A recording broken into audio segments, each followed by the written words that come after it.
welcome to the Student Ministry Conversations podcast with your hosts, Brent Aiken, David Pruitt, and Russell Martin. This podcast is all about equipping, encouraging, and inspiring youth pastors weekly with topics that are brought to the table by youth pastors from all over the world. And now, here's your host for this week, Brent Aiken. Hey, and welcome to the podcast. If this is your first time listening to us, we want to welcome you and invite you over to our website, studentministryconversations.org. There you can find all of our previous episodes, show notes, blog articles. Our goal is that you are inspired, encouraged, and the things that you hear on this podcast can equip you to be a better student pastor for the church that you're serving in. Now, today, we are sitting down with Chris Hurt, and I had the opportunity of meeting Chris here I guess a month and a half ago-ish, in early April, where we sat down at a little bit of a conference together and got to talk a little bit. And after hearing the wisdom and the years of experience that Chris has, I was like, dude, you have to come on the show. And he was gracious or crazy enough to say yes. But with that being said, Chris, tell us about yourself, where you are, what you do, family, anything else that you want to throw in there. Yeah, awesome. What's up, podcasters? First of all, I have to inspire, encourage. I don't know if I can do either one of those, but if you're still watching, we'll see what happens. Who knows? Who knows where this journey will take us? So I am Chris Hurt. I am in Frisco, Texas, sports town, USA, home of your Dallas Cowboys. I am not a Dallas Cowboy fan, but if you're into that, home for them. Home of the Dallas Stars, have their facilities, practice facilities. FC Dallas, we got it. It's Frisco, we got it. So yeah. Been in this church, been at First Baptist Frisco. We're cool now. We're just Frisco first. But been in this church for 17 years, and there was another church 10 years before that in Amarillo, and so I have they call me the Godfather here in Frisco. That's as other youth pastors see me like, oh, here comes the Godfather. I don't know if that's good or bad. I'm not sure, but someone did wake up with a horse head in their bed. I will say that. But I've been here for a long time, and I got a family. My son's a junior in college, and my daughter is in my ministry now. She's actually going into her senior year this next year. So that's married, awesome. And Very cool. That's me. I am a Dolphin fan, just in case you're wondering, who does this guy root for? I am a Dolphin fan. There's only 7 of us on the planet. I'm one of them. So the 7 that are still alive from their glory days. I wasn't even alive, but I still, if someone talks trash, I'm like, undefeated, baby, undefeated. I wasn't born, but I can imagine it was a time. Sure. Sure. No, I honestly, my Miami Dolphins knowledge goes to Ace Ventura: When Nature Calls. No, Ace Ventura. Come on. Ace Ventura 1, the original. The original. Yeah. That's right. Yes. So that is about Laces down. Yep. Dan Marino. Laces out. Mm-hmm. Yeah. So, I don't see any cowboy movies. That's all I'm saying. That's true. That's all I'm saying. Because, Well, we'll save that conversation for another time. But it is a glorious time for all other Dallas sports. Absolutely, yeah. So as we're recording this, I'm not sure when this episode will come out yet, but we are sitting and recording this on May 21st. And with that, the Texas Rangers are World Series champs. The Dallas Mavericks are in the Western Conference Finals, and the Dallas Stars are in the Western Conference Finals. And so it's a good time to be in Dallas. Except for Cowboys fans. Except for those of you, Jerry went all in, and Zeke is your running back 1. So there you go. Yep, like I said, different conversation for a different time. But with that, what we are talking about today... I didn't know this is a sports... I didn't know this is a sports podcast. Right? Well, hey, it can be whatever we want.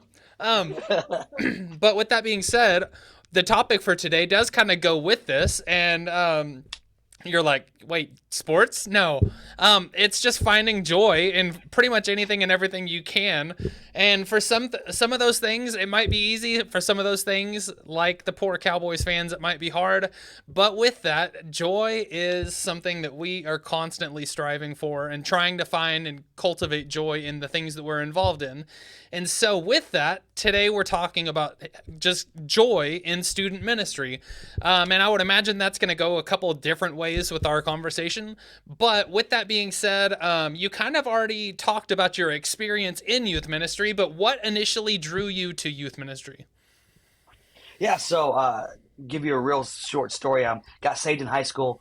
Just knew that I didn't want to go, didn't want to go to hell, and so that was how I got saved. And but believe that I believed I was saved in high school, but still didn't. I didn't have anybody to live it out with. My parents didn't go to church. Didn't really have any Christian friends, and so got invited to a D now, and that's kind of what happened. And then really until I went to college, I was at college, and the Holy Spirit said, "I want you to turn and look at this poster." And this poster was Sky Ranch counselors needed. And I was like, what? I've never had any desire to do camp, but I just really felt like the Holy Spirit really talked to me. So, applied back then, it was old. You tore off the little number on the off the poster. You mailed in your application, old school, mailed it in, and then you just kind of waited. And long story short, I got an interview, and they came out with the interview questions right before they came to actually interview me. They said, "Hey, fill this paper out. It's got all these blank. It says scriptures with blanks in them." Dude, I didn't know any of them. Like I was like, I literally put Jesus for every answer because that's the answer. And so I was like, "There's no way I'm getting this job. There's no way." I guess they were super desperate for guys, so I got in. And I remember the first time I got to camp, met my camp counselors. I was like, "Oh, yeah, you guys don't cuss? Yeah, I don't either, right? Oh, you guys don't listen to dirty rap music? Yeah, who does that, right?" And it was the first time that summer was the first time I actually saw a Christian community actually lived out. And so that kind of changed my life. So got saved, or high school, but really didn't know what it looked like to live like Jesus until college, till that Sky Ranch experience. And then got back, went to Disney World to work right after that. Did an internship at Disney World. So what a that was a that was a huge, like, went from Sky Ranch to Disney World to work. But then I came back to college, and a lady invited me to church, and we've all been there. But there was a full time music pastor slash youth pastor. He did both, but he was full time. Loved music, didn't like youth, and he saw me. I got invited to a church. This guy saw me, and next thing I know, I'm doing it. Like he saw me. He's like, "Hey, you teaching Sunday night?" And I was like, "What does that mean?" And so he kind of just coached me up, trained me, and then I got into student ministry, and then I just fell in love with it. I was like, this is what I'm gonna do for the rest of my days. Like I mean, the Lord led that to me, and lots of prayer, but yeah, that just, I guess the initial for me, just I was enjoying it. Like I was having a blast. Like we were doing car washes. It was one of those smaller churches. We were doing Saturday car washes. We were doing the pancake stuff. Then we went on a ski trip. It was just super fun. And I was like, wait, someone will pay me for this? That's amazing, right? And so yeah, that's kind of my journey to student ministry. Yeah, no, and I think at some sense we all kind of have our thing that hooked us, whether it's that event or whether it's just like the kind of the reality that you said that I get paid. Like, what? Yeah, Wow. absolutely. But Yeah. so with that though, obviously you've had a lot of experience, and this might be a hard question to answer, but just like off the top of your head, Spitfire, what has been one of the most joyful moments in your ministry career? Yeah, I mean, uh, ooh, that's tough. I think for me, well, obviously when kids come to Christ, right? That's like, or if you see a kid get baptized, those are like those are exciting, joyful. Like, let's go. That's why I do this, right? Seeing kids go from death to life, or seeing a kid take the next step. Those are huge. So I'd say number one that. Um, but I think for me, I used to be in a sketch comedy team called Hurt and Manly. We were kind of under the Skip Guys umbrella for a short season, but for about 10 years, me and my friend did sketch comedy at camps and different places, and Um, and just, man, I don't know, just seeing a kid laugh, just seeing a kid have fun. I mean, as you watch, have you ever been, like at a camp and you don't know the students, so you're kind of gauging them, like how do they look when they come in the room, and seeing a kid come in and look hardcore, not smile, arms folded, sitting in the back, but seeing a kid come to life, right? Like something goofy happened, something funny happened, or just a song that spoke to him or whatever. Like seeing a person physically change in a room from like, man, I don't want to be here, grandma made me come, to like getting it or seeing like a something inside of them spark. That's pretty cool. Yeah. No, definitely. And so obviously joy is important, and we have a lot of different kind of context that we can go into this. But I guess first, I'm like, how do you define joy in the context of student ministry? Like, is there something that you're trying to have your students, I guess, realize or grasp when it comes to joy? Or are you just trying to cultivate a mindset that just like allows that to be prevalent?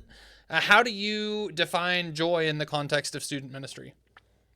Yeah, I mean that's a tough question, right? But I think for our culture, several things. I think just from the get go, we have greeters at the door.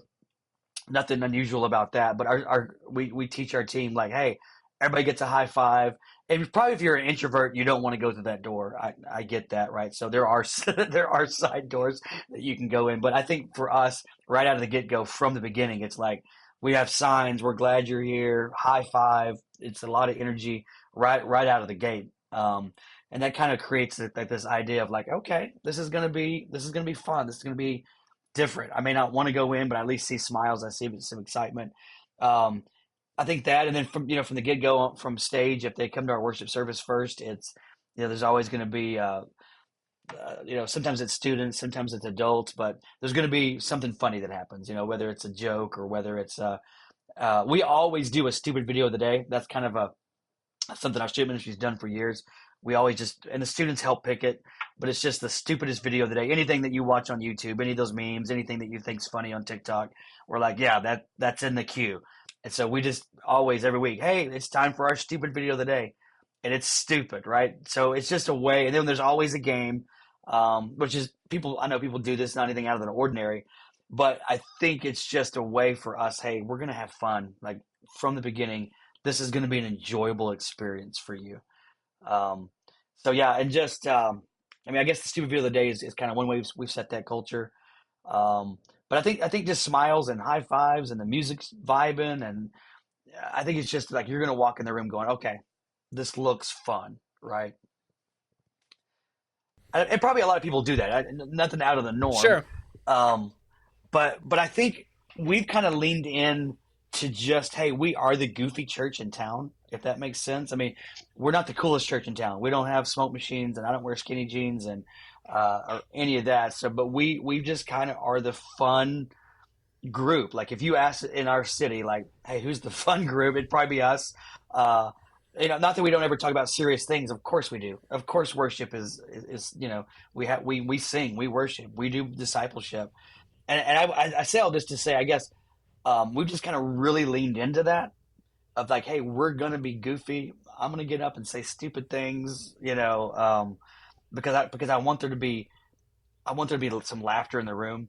And I really do feel like if you can get a student to laugh, that kid in the folding arms in the back, if I can get that kid to just loosen up a little bit, to laugh and realize that we're not judging him, we're not sometimes that how Christian culture is kind of like people think that we're out to get them, and if I can make that kid just feel comfortable, then when he opens his heart, then truth can enter. That's kind of Sure. how we base our ministry. So Sure. No, that's awesome. And so, with that, obviously, joy does play a big part, and like you said, in kind of implementing that kind of I guess, culture of laughter, so to speak, and allowing it yeah, to be fun. How does that play a part in like building this long-term engagement and success in student ministry? Because as you said, you've done this for a while, and this is something that you've done and you've used in your program for a long time. So what do you think is the, I guess, the reason that it helps build this long-term engagement and this success. Yeah, I would say I would really say this. I think people, right, as students are thinking about their week, right? They have lots of options. They can do lots of things, and so I think for us, like if it's fun, and again, not that we don't do discipleship. Of course we do discipleship. Of course we do worship, right? But if it's not fun, then I don't know that students. Now you're always gonna have that one group of students who wants it to go deeper and all those things, in which we offer the deeper things. But for our regular programming, it's like, man, it should be enjoyable, right? Because they have an option. They can go anywhere else. They can do something else with their time. So we want to make it where it's at least for the first 15 minutes of it. This is enjoyable. This is fun. Like you want to be in the room, right? Um, so I think looking just fast forwarding like to what that means uh, for a student is like, man, they want to be in the room because it's fun. Like they leave and go, Mom, I want to come back next week because it was fun. And I think about this too. Just students have SATs. Students have the pressure of college. They're on sports teams. They're on band. All those things, which are still fun, but those things are pressure. A lot of pressure. And I think sometimes student ministry, we can put pressure on our own students too. Hey, have you shared the gospel? Have all those things? Yes, yes, yes. We want to do those things. But if it's just one more layer of, man, pressure, I don't know that it becomes super enjoyable. Like I'd rather say the gospel, I want you to share it, but I wanted you to share it out of a place of joy rather than a place of, I'm going to ask you next week how many people you shared the Lord with. Not that there's not accountability, but does that make Yeah. sense? Like I feel like students are just so pressured with everything. And could church be the one place that they just get to come and go, ah, man, I just want to relax. Yeah. This is a safe place. I want to talk to some people about some things going on in my world. And not that you never hold them accountable. Again, there's times where we'll do big evangelism push. But I think if we're not careful, it becomes one more thing for them to do Sure. instead of here's a thing that I enjoy. Yeah. And I think You there's know? I think there's definitely some credence to that, because even in my youth ministry, we've been talking about testimonies a lot and talking about the ability to share and the like knowing what you'd say. And like it's so built and driven into their systems that I actually had kids ask if I could put a due date on their building a testimony, and I was like, no, that's why. They're like, but then we'll do it, and I was like, no, like, but it was just this mindset of like, it is so Yeah. structured and so built into everything else that they do. When they do have the opportunity to just be like, hey, my hands are off of all the tasks, I'm here, and I don't have to worry or like be in charge of anything, or I don't have anything that's due tomorrow from here. Um, Yeah. Students don't know how to deal with it. Um, and so it Yeah. becomes a really, really big issue. And so having those opportunities to where you're like, no, like we're taking all the barriers, we're taking all the rules and restrictions, and there's no homework, there's no quiz next week. I mean, all this stuff. Um, Yeah. Yeah. like you said, it allows them to have this kind of a sense of joy being a lifestyle and joy not being a grade. Um, Yeah. and Yeah. so I, And can we just enjoy the Lord, right? sure, Just enjoy him.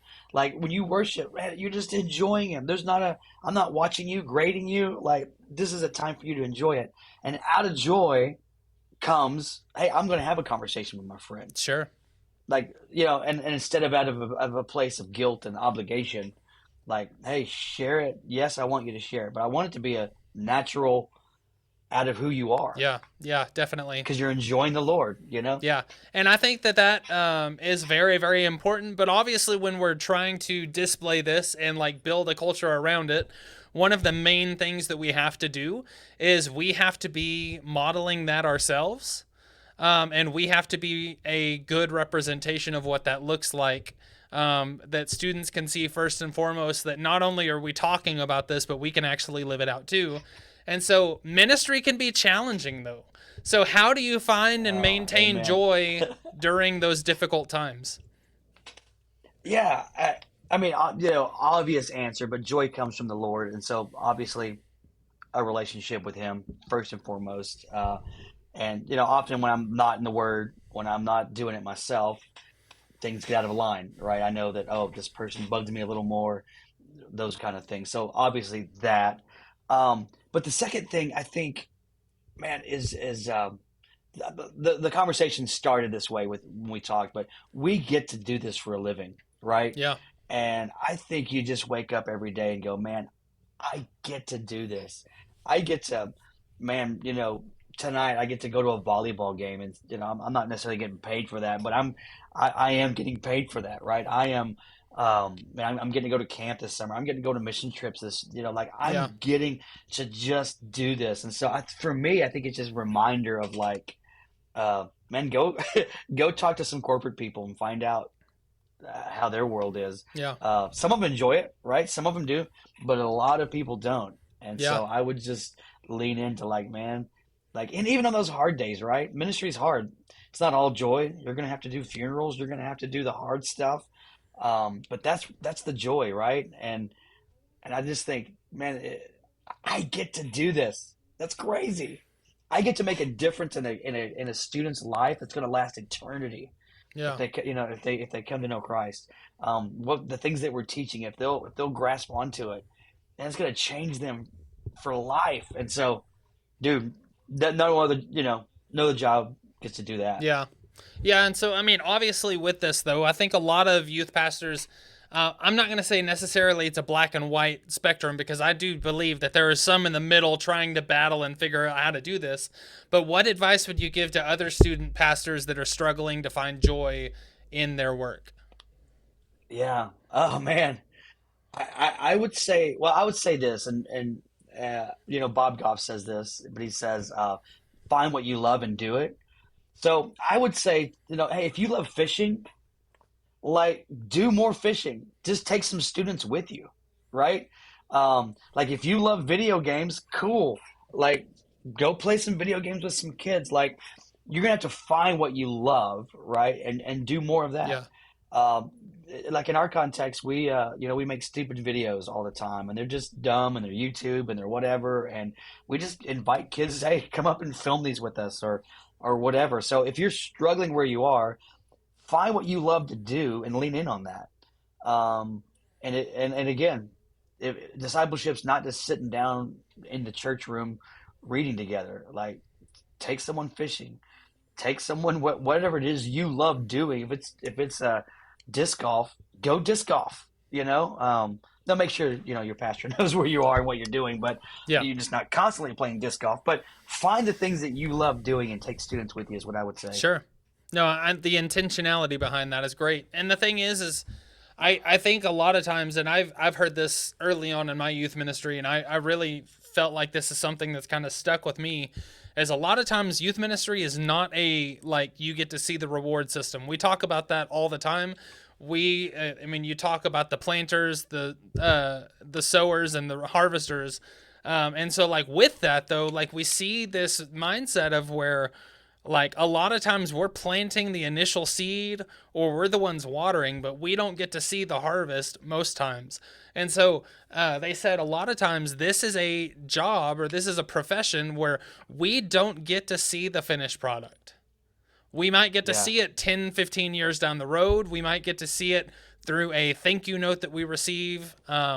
But most of the time we don't get to see it, and we don't get that personal interaction of like a, wow, the light bulb went off. Thank you. Um, I lose you, Chris. Oh, there you are. You froze for a Oh, second. yeah, it froze. Yeah. Okay. So, Are we good? Are we good? Yeah. yeah, I'm just gonna go back into it. But yeah, so like we have these opportunities in this moment to where we don't get to see the end game, we don't get to see the ending results, and so also I would recommend and I would challenge you to find a task that you can do start to finish that you'd love. I think that was one of the most impactful things that I've ever been told. And I tinker with electronics and I do woodworking because that is something that I can take something that is damaged and broken and bring Yeah, it to full restoration. And I can not necessarily find my joy in other things, but I don't have to repeatedly say, "Man, is this working? Am I yeah, actually doing anything?" You get to see that play out in other instances. So involving students in what you that's good. love, and then also just finding other ways to bring things to completion too, because if That's good. if Yeah, you sit there and you're never getting any results from what you think you're doing, or you don't get to see the results at least, it's hard on you in any different career or business. But like we literally work in a business where that is the case. I mean, and so yeah, for find sure. That's ways for good. that to be done elsewhere. Um, Yeah, and I would also add to that too, just man, staying, right? It's hard when you if you don't stay for very long. If you only stay 3 years, you don't get to see anything. yeah, Staying a place. I've been here 17 years. Now I've seen full, not every story's perfect, but I do see even students who maybe have walked away at some point. Now I'm seeing them come back, or you see that student that you thought had, like I had a student, man, he had no interest in student ministry, like at all. I couldn't reach the kid.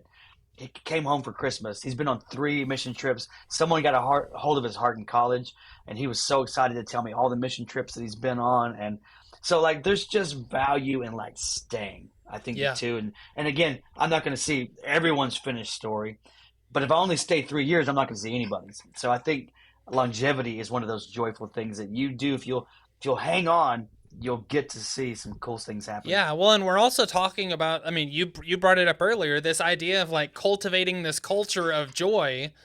If you're there for less than 3 years, you did not cultivate a culture.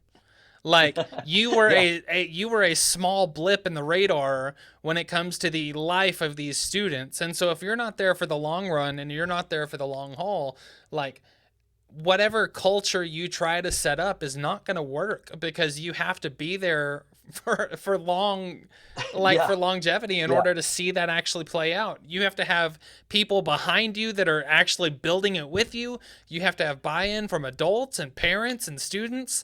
And so if you're not doing that, you're not going to see it come to fruition.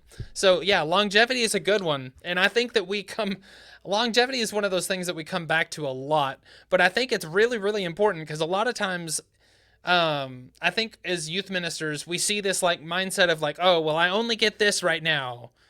And then we see like going to a slightly bigger church as a promotion. And yeah, it's not like be faithful where God wants you. If God's telling you to yeah. move and you have firm conviction in it, go for it. But if you're moving Sure. to make an extra $2,000 on your paycheck, um, man, like Yeah. I would be careful to say the least. Just for the sake Yeah, of for sure. like you are missing out on so much ministry building opportunity by just jumping from location to location to make a little more money or Yeah, to absolutely. whatever. So, um, Yeah. so with Yeah, and on that you're note, good. just if I can tell you what, just real quick, Yeah. this may be helpful. Steve Stroop, who was a pastor at Lake Point Church in up in Rockwall, big church, several campuses, he told me this, and I thought it was so good. But when it comes to longevity, he would say this. He would say, "Man, I no magic number to it, but he would get together, usually in the summer, and people would always call him because he's at a big mega church, so people would want him to be their pastor or whatever. And he would just say, "Hey, Lord, how long do you want me to be here?" And he would just kind of have a number. Him and the Lord would kind of talk about a number. Maybe it's 5 years, maybe he's 7 years, whatever he kind of came up with. And so he would say, "Hey, man, for the next 7 years, I'm not entertaining anything. I'm not taking a phone call. I'm committed to be here for the next seven." Yeah. Now, it's not biblical, not obviously, that's just a mindset that he has. And so he told me that, and I was like, man, that helps because if I say to myself, I'm going to be here for the next five, it makes that staff meeting that goes really crazy a lot easier to sit through. And then when that parent email comes through that yeah, you're like, you got blown up, when I've already committed that I'm going to be here for 5 years, it makes all that so much easier as opposed to, oh, I'm always looking, Yeah. right? I'm always kind of having my eyes open because then when that email comes, you're like, "That's it, I'm out of here." Yeah. Right. And So it I takes think that was it huge. to where like fight is the only option. There is no flight. You can't run away. Yeah. And so I think Yeah. that that's super super important because I know for sure there's been times where frustrations happen and it's like, man, like I don't want to deal with this. Like I'm just gonna Yeah. find somewhere else to Exactly. go. And so man, yeah, very very much like if you take anything from this, part of your joy, part of building that in your own ministry, like personally, and the ministry of students that you do at your church, part of it is you have to commit, you have to stay, you have to be a part of something bigger than yourself. And all of those things can build tremendous opportunities in the future. And so I guess that's going to kind of see, and maybe you have it's going to transition into what we're going to talk about next, but maybe you have a story in particular, or maybe you just kind of want to do a broad overview. But how have you seen joy transform the lives of the students that you work with? Yeah. I mean, I think just them having a place that is joyful makes them want to be here. One, but I think, man, when you're having a tough day, right? They want to come here because it is joy, right? And they know someone's gonna, not everything's laugh, laugh, laugh, but they know that, man, there is joy in the place. And so when you have a bad day, man, I want to be there. Like these are the people that love me. I'm gonna laugh tonight, whether I don't want to laugh. Things are kind of dark in my life, but I've heard students say, "Man, I need that. I needed to come tonight. Yeah. Thank you."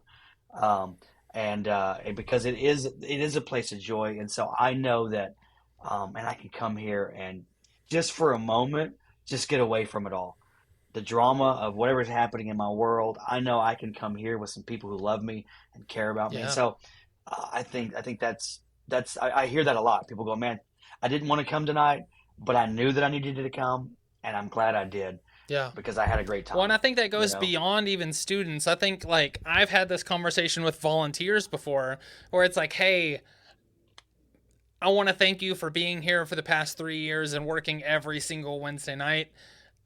So thankful for you, but like you do not have to stay forever. I don't expect you to stay forever, kind of thing like that. And they're like, no, like you're gonna have to drag me away from here. Like this, I look Yeah. forward to this.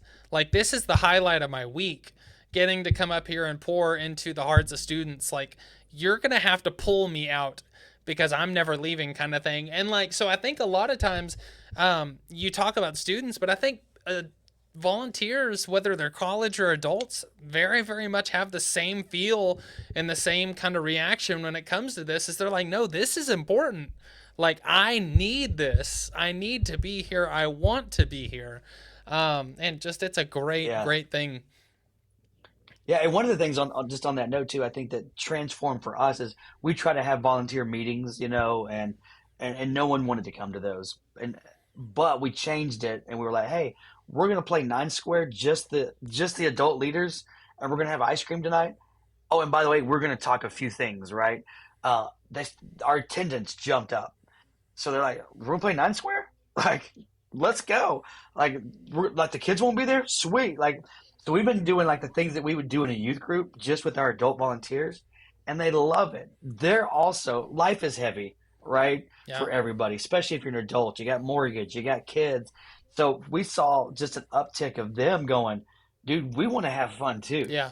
And so that's a great point. And I think if we can make it fun for people, um, man, like people need a little break just from the craziness of life, which is what Jesus is all about. Jesus is all about joy and peace, right, and all those things. So great point. Yeah. And so, have you, I mean, obviously you reference Bob Goff, and pretty much any book you pick up from Bob Goff is going to talk about joy, because I Yeah, don't think I've ever met a more joy filled individual, than Bob. yeah. He is tremendous when it comes to just being able to, like, ooze joy.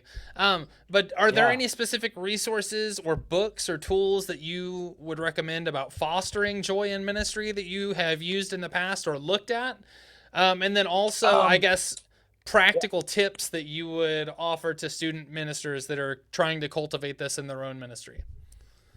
Yeah. So there is this book. I don't know that I loved the book, okay, but there's this book called The End of Youth Ministry Yeah.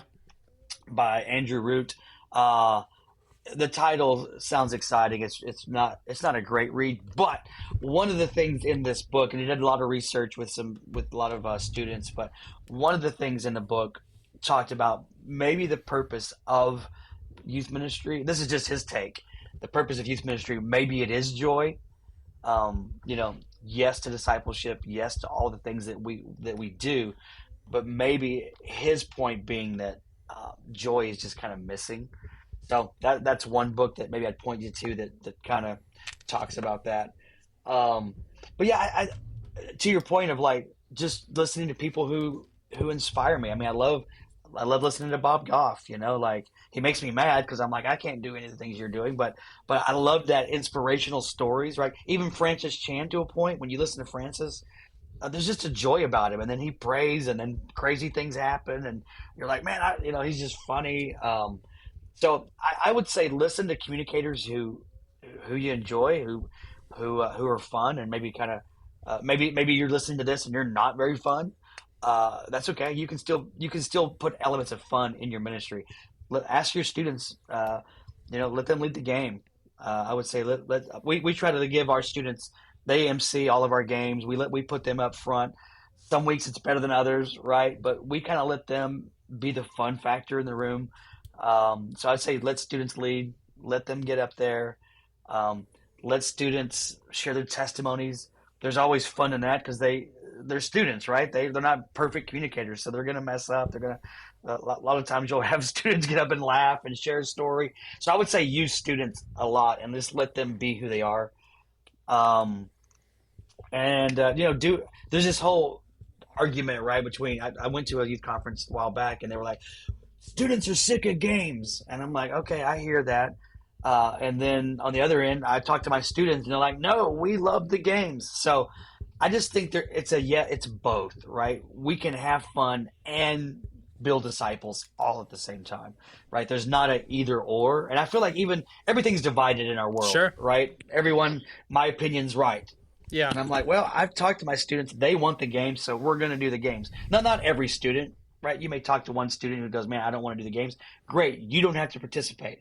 But there's a whole group of people in this room who want to participate, and we're going to do it for them. Sure. Um, all I kind of got off on a tangent, but I would say, man, just showing videos, um, movie clips, just all the almost kind of like I'm old, so I can remember doing youth ministry in the '90s. We haven't given up on a lot of those things in the '90s that worked.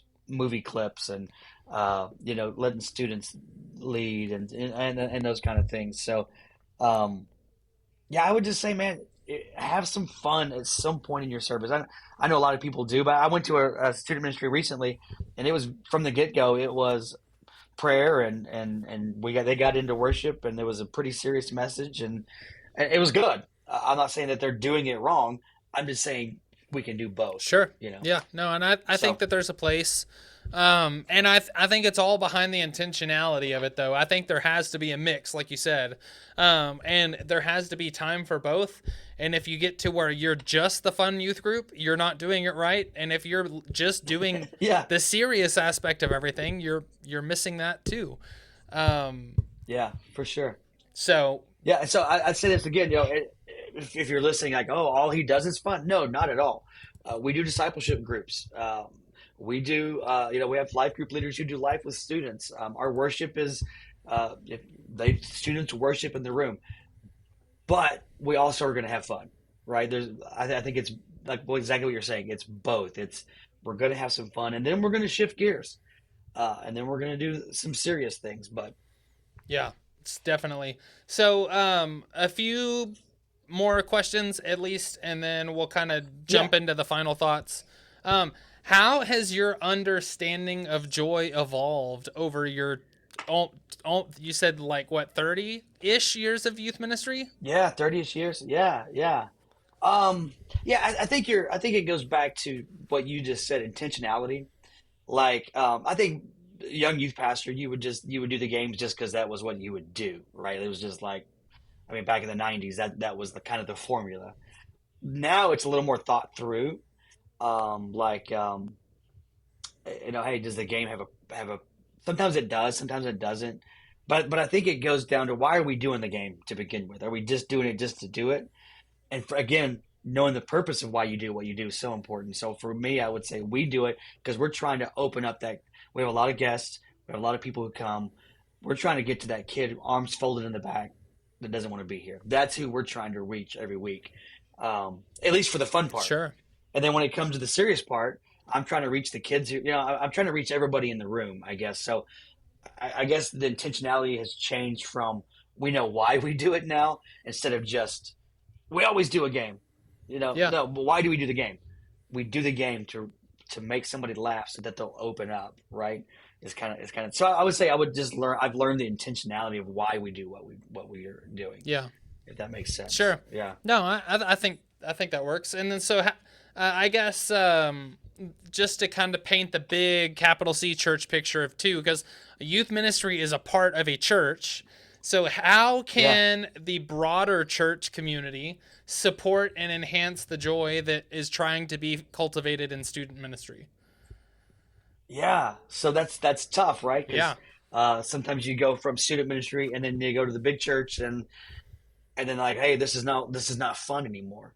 So what can you do? Um I would say give you like a little bit of a story. I Even when I preach in big church, I try to use humor. I think that's just important. That's how I connect with people. Um, and so I had a pastor at one time tell me that he didn't like that I did so many jokes. And I was like, that's great. And so we kind of had this conversation about it. But then I went to there's this conference that Louis Giglio does at Passion City Church called Preach. It's a preaching conference, and every single person that got up on the stage that this couple years ago, they said, "Man, you got to be yourself. You got to be yourself." And one guy said this, and I loved it. He said, "Man, when you go to Baskin Robbins, nobody's mad that there's 32 flavors. Everyone's excited that there's 32 flavors. But what we do in church so many times is we want everything to be the same. Like you can't be funny." You can't do these things. And I would say, man, like if your church is not fun, then you need to. Not that church has to be fun. I hope I'm making sense. Like church shouldn't be confetti and things fun, but there should be joy in the room. Like when your pastor tells a joke, hopefully there's some laughter. Hopefully, like there's a place of like Yeah. giving and vibrancy that people are like, man, I love coming to this, right? So if your church is not that, what do you do? Yeah. And I would say I would just sit down with your pastor and have a conversation of like, what can we do to just, man, I don't know. Can I tell whoever makes announcements? Can they be kind of fun? Can we find some people? Because I think usually like if it's a kind of a serious church, that's fine. But can we find some elements of joy? Because not everybody in your church is serious, right? There are people who want to be reached with humor. Not everybody, right? So I think it's just kind of thinking through like the kingdom. There's room for humor in the kingdom. There's room for seriousness in the kingdom. There's room for me in the kingdom. So if you could kind of help your church think a little bigger than just your church staff, like who are we actually trying to reach in the room that's here every week? Sure. I don't know if that's helpful. No, But yeah. um, I think if you're not having some sense of joy when you are meeting, um, if there's no like if there's no spiritual joy, if there's no emotion in the room, like are you yeah, at a are you at church? Are you at a funeral? Like what's going on? yeah. What are we And doing? so Yeah, I do absolutely. definitely agree with the mindset of like, and it doesn't necessarily have to be with games. I think the thing is with joy No, is yeah, joy doesn't really have boundaries.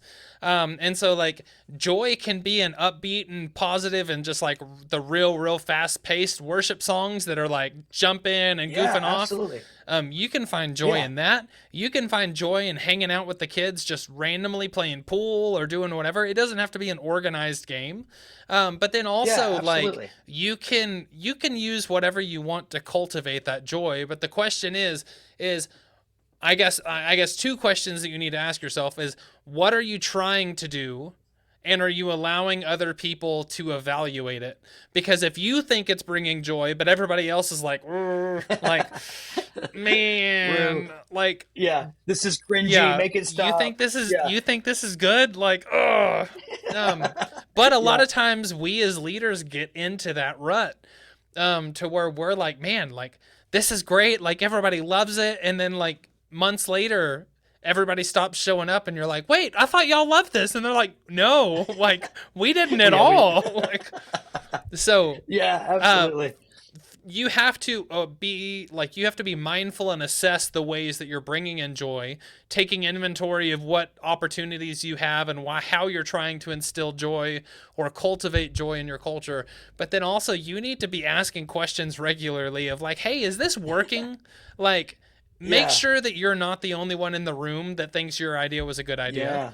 yeah, um absolutely. Yeah, so yeah, that's good. And that's why I say, like in your church setting, so many times, even in church settings, it's like the one guy gives announcements every time. The pastor's going to preach, and then maybe that same guy gets to be the, find some people in your church. Like so many times we've been so staff led. It's like it's so frustrating because they always ask our church, our us as staff members to announce. I'm like, is there nobody in our church that can announce? Like, surely, if all these business professionals in our church, somebody's good at announcements, but they always just put it to the staff, which we don't mind doing. But there's probably somebody on your staff that could get up and make a joyful announcement or have a little fun, So yeah. yeah, that's a great point. No, definitely. And so with that, I guess the final two questions I have is what final piece of advice or encouragement would you like to share with our listeners about youth ministry? And this does not have to be on topic if you don't want it to. Whatever you want to Yeah. say is like a last bit of advice or encouragement. And then how can listeners connect with you, or learn more about you and what you're doing in your student ministry? Yeah. So what would I say to student pastors? I would say, just going back to what we originally said, I hate to say it again, but man, we get to do this, and what we do matters. So, not to put down anybody else or what they do, but scripture says that they're building, sticks and hay, but what we're building is of eternal value. And I just think, man, those tough days when man, you don't get along with your pastor, or you get that email, man, you hang on to go, man, I get to do this. Not easy, not always fun, but man, the what we get to do for the kingdom is huge, and we get, paid, maybe not maybe not a lot, but we get paid to do this. And so I would say, man, hang on to that. Like, that is, like, we are building eternity, right? And one of my favorite passages, Jesus at the very end of Revelation, he says, behold, I am coming soon, and I have a reward for those according to what they've done. And to me, that's just a challenge to, like, man, I hope that the things that I'm doing matter, and there's going to be a reward for me. I don't do it for the reward. It's not, that's why I'm doing it. But it also in the back of my mind going, man, I hope that I get to just drop all my treasures at the foot of Jesus and go, these are the things I've done for you, and I can't wait for hopefully him to say, well done, Yeah. so just hang on. I mean, it's, I hear a lot of youth pastors complain about staff and complain. And listen, I know there's some very hard churches out there, very hard people. Um, but man, when you wake up each day and go, man, I get to do this, and just have that perspective. Um, and again, it goes back to you finding your own joy. Like, you have a hard day, and man, go fish that night, or take your kids and go fish. Um, but then wake up the next day and go, man, I get to do this. What an honor, what a privilege it is to serve the Lord in this manner. And so that's so cool. Yeah. I get to do this. I'm getting paid to do this. So I would say hang on to that for sure. Very much. And then how you can connect with me, if you, the name of our ministry is Blue Frisco. We're our we're First Baptist Church of Frisco, First Frisco. But our student ministry is named Blue. And so you can find us at just on all the social medias, Blue Frisco. You can find our YouTube channel. All those things are out there. But if someone wants to connect with me, you can just look up our church, First Baptist Frisco, and my email is on there, all the stuff. So if I can help in any way. And I would say this too, just, man, we need each other. if you don't have a youth pastor network, I am the head of the Frisco Youth Pastor Network, and we meet monthly. But if you're having a hard time finding joy, find somebody that's not in your church. Find a fellow youth pastor that you can kind of just spill your guts to, and here's all the hard things, and Yeah. and just get perspective. Yeah. I think if you're struggling out there, please connect with another youth pastor. Yeah. It's hard to connect with somebody who doesn't do youth ministry. Sometimes I complain about stuff to my non-youth ministry friends, and they're like, like, what's the big deal? So find someone who is in the trenches with you, maybe not at your church. Yeah. Man, have a voice that you can just be encouraged and vent and and just gain perspective from. No, and I love that you brought up networks, because ultimately that's where our community needs to be built.